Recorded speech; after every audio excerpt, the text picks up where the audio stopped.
All right, I want to welcome in the rest of our panel right now. We've got political analyst Mark Halperin with us. Project 21 member Donna Jackson is here, and constitutional attorney and Newsmax contributor Amir Benno back with us as well. And I want to continue this conversation. I'm really glad you bring it up, Emerald. So Asa Hutchinson, who is the current governor of Arkansas, he was on yesterday talking about 2022. We know Sarah Huckabee Sanders is going to be running in Arkansas. She was endorsed by the president. But he was on the Sunday shows, not somebody we typically see out there talking on the network news on Sundays, talking about the current state of the GOP. Take a listen. Think about the Republican Party today. We do need to remind ourselves, let's get back to our principles. Let's stop the personality divisions that we have and focus on really the historic role that we've played, which is a voice for smaller government. All right, so Mark Halperin, political analyst, we'll start with you. Donald Trump said on Saturday, our American First platform is going to lead the Republican Party back to power, and he means in 2022, which is 20 months away.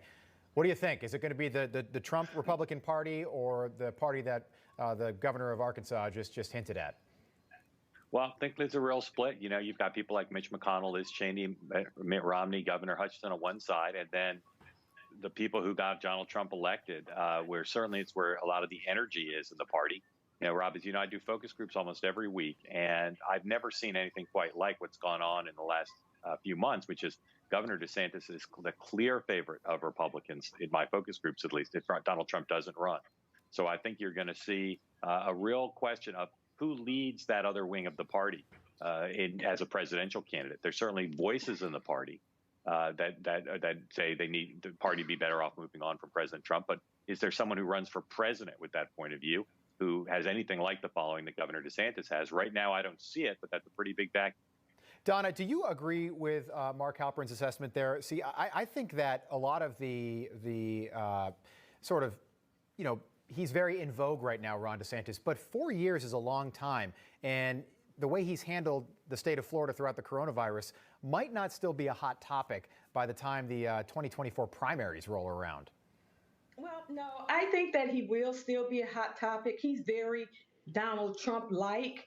Remember, Donald Trump had the largest percentage of African Americans, Latinos, voters to come into the party. He also had the largest amount of working class people, and they are extremely, extremely devoted to him. I'm one of them.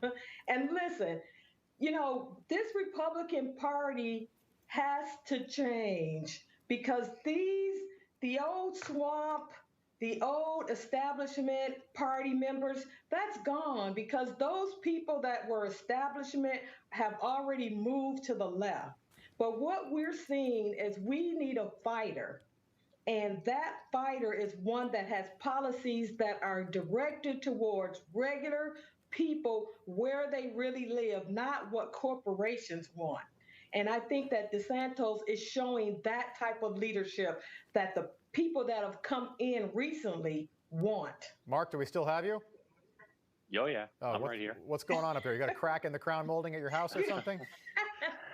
No, there's some flickering lights, Rob, and they just distracted me. I'm not unlike a kitten if you threw a ball of yarn across the living room floor. His eyes just staring at the ceiling. By the way, I want to talk about packing the Supreme Court, because that's another hot one right now. But Ron DeSantis, okay, he was in the Navy, won a Bronze Star, okay, went to Yale undergrad, and he went to Harvard Law. The guy's got a beautiful wife, a beautiful family. He's 42 years old. The guy is a total superstar, and nobody ever talks about that. He's also brilliant.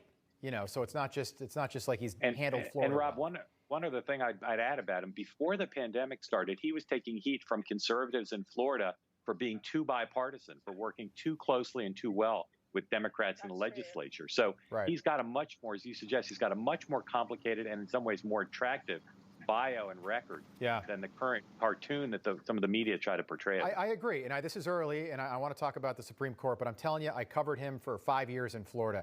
The only thing he might lack, and this is something that you need in politics, especially at the national level, is charisma. And I'm not convinced that he has that Trumpian charisma. You know, Donald Trump walks into a room and the whole room knows he's there. I'm not sure. So he's not as charismatic as Joe Biden, say? That's a very, very, very Very good point, Mark. You still have your And fastball I today. think Trump voters, I think Donna hit the nail on the head. They're wanting a fighter. Yeah. And Asa Hutchinson is not representative of the voter in any way. And charisma doesn't necessarily matter at this point, especially post what we're seeing election January 6th. I think that they don't care if they've got personality. And he's young. He's only 42. It's unbelievable. All right, who wants to pack the Supreme Court? Let's get 14 justices on there. Let's add 5 liberals, and we'll do term limits, and we'll change American history under the new. You better hope the filibuster doesn't happen, by the way, because this could happen if they get rid of the filibuster. Amir, you are our constitutional attorney. You know more about this than most people. So just quickly, the president cannot do this. It would require an act of Congress. Is that accurate? That's accurate. Yes, Rob. Okay, so what do we think about term limits? Joe Biden's 36-member commission, which apparently is bipartisan, I haven't seen who's on it, they want to limit the term of a Supreme Court justice to 18 years. Are we for this? What do we think about this? Well, I don't know that it's constitutional to begin with. The Constitution talks about the term of Supreme Court justices being as long as they are, so they can serve as long as they're in good behavior, which is essentially a life tenure. And Hamilton talked about this in Federalist 78, saying there should be a life tenure because that stops the law from changing so dramatically that we have this whiplash effect, where depending on which administration holds the Oval Office, the law changes one way or the other. Right. That it's very gradual. And so we want there to be this life tenure. We want them to be insulated from the political process. And like I said, I don't know that they can legislatively set term limits for the Supreme Court. I know one of the proposals has been to sort of cycle Supreme Court judges back down to Circuit Court of Appeals or district court level judges. So that way they're not actually off the judiciary. They're still Article III judges, but they're just not sitting on the Supreme Court. That's a much trickier question legally, but I think there are going to be some significant constitutional implications with these proposals.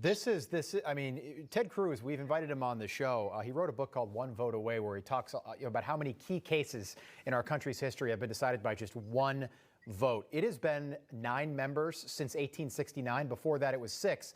So I looked into why did they change it, Mark, from 6 to 9. It was because they were constantly running up against ties. It would be 3-3, and then no laws would pass. But the whole point of lifetime appointments, at least as it was drawn up in the Constitution, is so the body is apolitical. If they're term limited, that would make them very political, wouldn't it?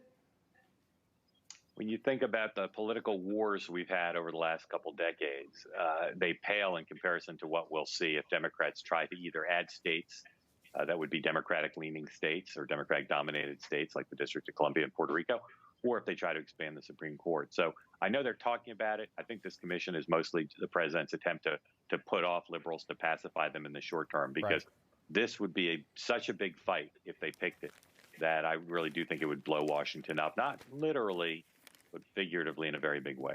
All right, panel, that's all the time we have. Serious about it.